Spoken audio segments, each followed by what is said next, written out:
Sir, सही में बिहार में अजब गजब खेल चल रहा है राजनीति में। एनडीए में ही हरकंप रहता है कि साथ में रहेंगे कि 2020 वाला खेला करेंगे। अब क्या कान फूके हैं कोई नहीं जानता। महागठबंधन में पप्पू यादव सिरदर्द पैदा कर दिए। पप्पू यादव के माध्यम से कांग्रेस ने एक फिर बड़ा मैसेज दे दिया। वो कह दिए कि डरा तय हो चुका है यहाँ। अब इसका क्या होता है परिणाम यह तो अभी से बताएगा, लेकिन वहां भी एक खलबली मच गई। मतलब कांग्रेस की सर ये रणनीति कि चुपके से दलित और मुस्लिम वाला वोट जो है झटक लिया जाए। न अल्पसंख्यकों के हितैषी कहलाएंगे और न दलितों के मसीहा बनेंगे। एकदम रार निश्चित है सीएम की कुर्सी को लेकर। अकेले बूते तो किसी से सरकार बनने से रहा। आसान नहीं है तेजस्वी के लिए कुर्सी। शुरू से ही दिखाई पड़ रहा है, चुनाव से पहले से ही। इधर सीएम पहुंच गए अशोक चौधरी के यहाँ, डिप्टी सीएम विजय सिन्हा के यहाँ, तो क्या इसमें कुछ खास? पनोरमा ग्रुप, जो सोचता है वो करता है। नमस्कार, आप देख रहे हैं न्यूज हाट। मैं हूं चंदन झा। बिहार में अजब गजब खेल, कहां तो सियासत में। तो आज इसी को समझिए और इस विषय पर हमारे साथ बात करने के लिए हैं वरिष्ठ पत्रकार अजय मिश्र। सर, आपका इस कार्यक्रम में स्वागत है। धन्यवाद चंदन जी। सर, सही में बिहार में अजब गजब खेल चल रहा है राजनीति में। देखिए, बिहार में जो हो रहा है इसमें समझ में नहीं आ रहा है कि आखिर यह जो है किस मुकाम पर जाकर पहुंचेगा और रुकेगा। चिराग पासवान की ही देख लीजिए, उनकी उलट बोली उलट बांसी जो बयान आते हैं उससे एनडीए में ही हरकंप रहता है कि साथ में रहेंगे कि 2020 वाला खेला करेंगे। महागठबंधन में पप्पू यादव सिरदर्द पैदा कर दिए। जिस पप्पू यादव को राहुल गांधी के ट्रक पर चढ़ने से रोक दिया गया, धकेल दिया गया, गिर गए, उसी पप्पू यादव को दिल्ली में बुलाकर राहुल गांधी और कांग्रेस के राष्ट्रीय अध्यक्ष मल्लिकार्जुन खड़गे बंद कमरे में बात करते हैं। अब क्या कान फूके हैं कोई नहीं जानता। लेकिन वोल्टेज में सर बाहर थे। उस कान फुकई के बाद पप्पू यादव जब बाहर आए तो कहते हैं कि अरे सीएम फेस अभी कोई नहीं, कांग्रेस होगा और कांग्रेस के लोग होंगे। अब कह दिए, नामों गिना दिए, तारिक अनवर जैसे धुरंधर का भी नाम गिना दिए, राजेश राम जैसे दलित नेता का भी नाम गिना दिए, अशोक राम जैसे लोगों का भी नाम गिना दिए सीधा सपट्टा। तो अब महागठबंधन में खलबली मच गई। मृत्युंजय तिवारी प्रवक्ता, उनको आग लग गई अब पप्पू यादव के इस बयान पर। वो कह दिए कि डरा तय हो चुका है यहाँ, तेजस्वी यादव ही होंगे हम लोगों के चेहरा। सीएम फेस महागठबंधन के 2020 में भी थे, 2025 में भी रहेंगे और कोई नहीं चलेगा। लेकिन तेजस्वी यादव घबराए हुए कि कांग्रेस क्या करेगी।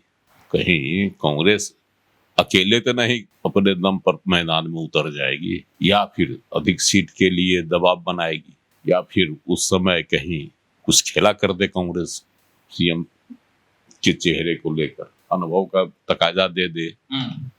और तारिक अनवर जैसे चेहरों का नाम उछाल कर पप्पू यादव ने बहुत बड़ा गेम खेल दिया। एक तो अल्पसंख्यक है, अनुभवी है, उस लिहाज से तेजस्वी यादव को लग रहा है डर कि कहीं मेहनत के बाद भी न हाथ से थाली न छिन जाए मुख्यमंत्री पद की कुर्सी का। उधर अलगे टेंशन पैदा हो गया पप्पू यादव के बयान से। अब पप्पू यादव को तरजीह देने का क्या अर्थ है कांग्रेस में, यह भी समझ से परे। जिस पप्पू यादव से राहुल गांधी पटना आने के बाद कई बार मिले तक नहीं, उस पप्पू यादव से गुफ्तगू करना वह भी अकेले में कहीं न कहीं तो एक बिहार की महागठबंधन की राजनीति में संदेह पैदा कर दिया है। अब इसका क्या होता है परिणाम यह तो अभी से बताएगा, लेकिन वहां भी एक खलबली मच गई। इधर मुख्यमंत्री नीतीश कुमार कमाल कर दिए। पप्पू यादव में कुछ प्रश्न ये कि पप्पू यादव ने जिन लोगों के नाम लिए सीएम फेस के तौर पर जो कांग्रेसी हैं, 3 नाम लिए हैं सर। नंबर 1 राजेश राम जो वर्तमान में प्रदेश अध्यक्ष हैं। नंबर 2 जो सांसद हैं तारिक अनवर। तीसरा एक नाम लिए हैं पुराने नेता हैं अशोक राम। 3 नाम। तीनों नाम में सर ये है कि दलित मुस्लिम, मतलब बिहार में जो छेनी हथौड़ा चला रही है कांग्रेस, राहुल गांधी जिसके लिए प्रयासरत हैं, लगातार बिहार वह भी आ रहे हैं, तो देख रहे हैं दलित और इधर मुस्लिम। मतलब ये है कि पप्पू यादव के माध्यम से कांग्रेस ने एक फिर बड़ा मैसेज दे दिया, बिना कुछ कहे, बिना कुछ ये किए हुए। देखिए, पप्पू यादव ने बोले ना कि पप्पू यादव ने उलझा दिया महागठबंधन की राजनीति को, या कांग्रेस उलझा कर रख रही है। कांग्रेस का फोकस है बिहार में दलित अल्पसंख्यक, इसी काट पर अपनी यहाँ राजनीति नए सिरे से कांग्रेस कर रही है। दलित में भी राम को खोज रही है। एक जो दलित का एक सेक्टर है उस पर जा रही है, वह है चमार जाति की जिसको कहिए वो है। तो पासवान के बाद सबसे अधिक वोट उसी का है, खास करके शाहाबाद इलाके में। उधर जो है उसकी आबादी अच्छी, बहुत कंस्टिट्यूंसी में वोट क्या कहता है चुनाव को प्रभावित करता है। इसलिए पप्पू यादव ने सोची समझी रणनीति के तहत दो राम का नाम लिया। एक राम है राजेश राम जो प्रदेश अध्यक्ष जी, दूसरे राम है अशोक राम जो इधर जो मिथिलांचल का समस्तीपुर, मिथिलांचल के इलाके में भी है, खगड़िया से लेकर उधर तक समस्तीपुर। तो इस इलाके में भी राम, दलितों के जो राम है वह बहुत, इनकी भी आबादी अच्छी है। इसीलिए दो राम का नाम इन्होंने ले लिया कि या तो दलित को बनाइए, चेहरा है कांग्रेस के पास, या फिर अल्पसंख्यक है जिसकी रट आप लगाए रहते हैं, अल्पसंख्यकों का वोट चाहिए, तो एक चेहरा उछाल दिया अल्पसंख्यक से भी और दलित से भी।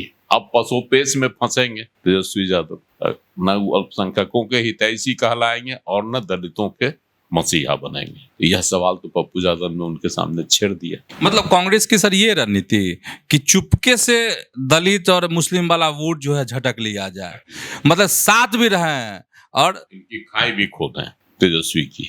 कांग्रेस की रणनीति है कि अगर राजद कमजोर होगा तभी कांग्रेस मजबूत होगी। लेकिन राजद का मानना है कि कांग्रेस का वोट तो सब चला गया भाजपा में, उसका कहानी खत्म है कांग्रेस की, मेरे ही वोट पर वह इतराती है।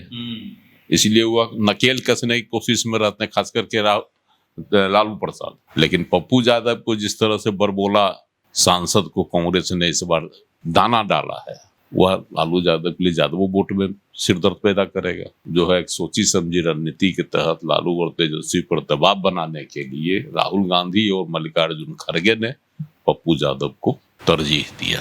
तो सर नहीं लगता कि अगर महागठबंधन जीतती है तो एकदम रार निश्चित है सीएम की कुर्सी को लेकर, एकदम होना है एकदम।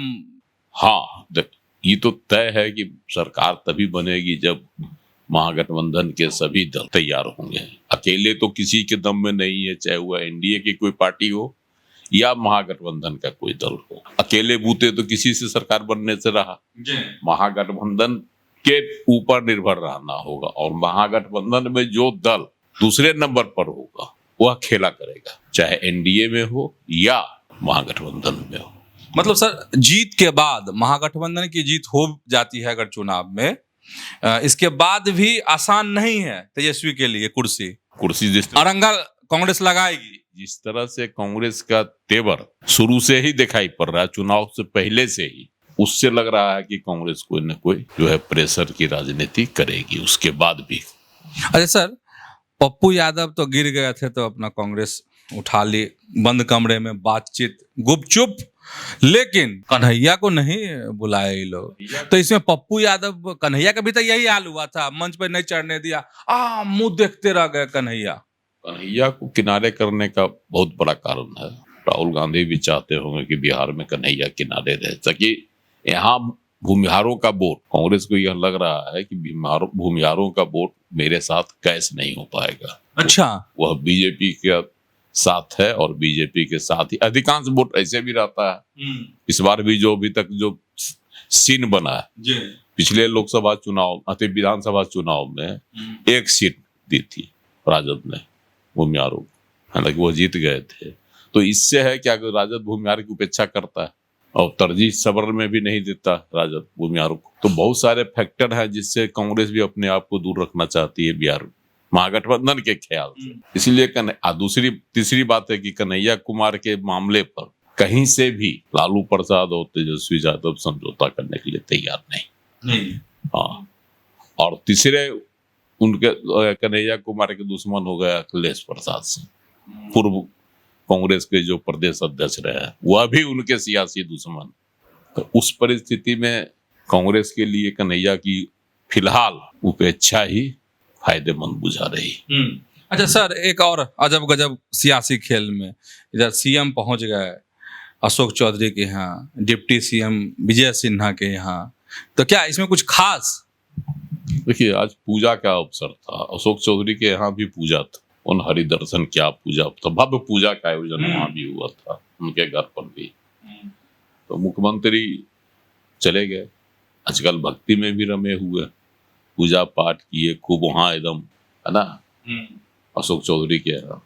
और इसका सियासी मायने भी उन्होंने दिया, अशोक चौधरी के यहाँ जाकर पूजा के अवसर पर एक तो धार्मिक मायने को उन्होंने किया पुष्ट, दूसरा उन्होंने यह किया कि अशोक चौधरी के बारे में इधर आ रहा था एक अनबन चल रहा है, उस ख्यालात को भी जो है मिटा दिया, सियासी ख्यालात को, कि नहीं कोई अनबन नहीं, अशोक चौधरी मेरे पुराने हैं, पूजा पार्टी के जो पुराने थे वो हैं। उप मुख्यमंत्री विजय सिन्हा से तो उनकी छनती नहीं, लोग ऐसा कहते हैं। लोग ऐसा कहते हैं, चाहे बहुत सारे बाकिया भी हैं पूर्व में। विजय सिन्हा के यहाँ भी वह गए, उनके यहाँ भी नागपंचमी की पूजा थी, विशेष आयोजन था, बड़ा भव्य आयोजन था, मुख्यमंत्री चले गए।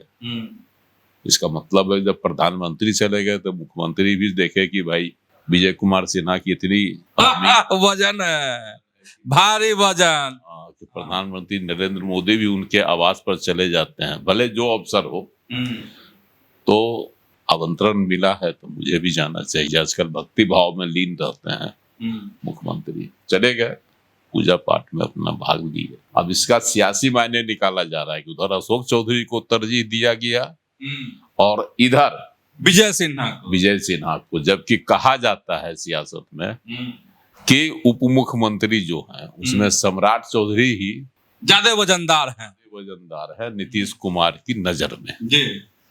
और वहाँ विजय सिन्हा के यहाँ जाकर वहाँ सम्राट चौधरी भी थे और सम्राट चौधरी की सूरत देखने लायक लग रही थी, हाँ, जो तस्वीर बताती है। और नितिन नवीन भी थे, मंगल पांडे भी थे और सारे लोग मंत्री थे, नीरज कुमार बबलू भी थे जी। तो विजय कुमार सिन्हा के यहाँ जो है आयोजन था और विजय कुमार सिन्हा से भी धार्मिक प्रवृत्ति के लोग जी, पूजा पाठ में उनकी ज्यादा दिलचस्पी रहती है। हिंदुत्व के एक बड़े चेहरे हैं सर बिहार की राजनीति, बिहार के लिए, इसलिए। लेकिन नीतीश कुमार का जाना यह सियासी संदेश देगी है कि इधर अशोक चौधरी और इधर विजय कुमार सिन्हा, आखिर इसका क्या सियासी मायने निकलेगा। तो समझ गए होंगे कि बिहार में क्या सियासत में अजब गजब खेल चल रहा है। तो ऐसे ही जुड़े रहिए न्यूज हाट के साथ, खबरों से अपडेट रहिए। धन्यवाद, नमस्कार।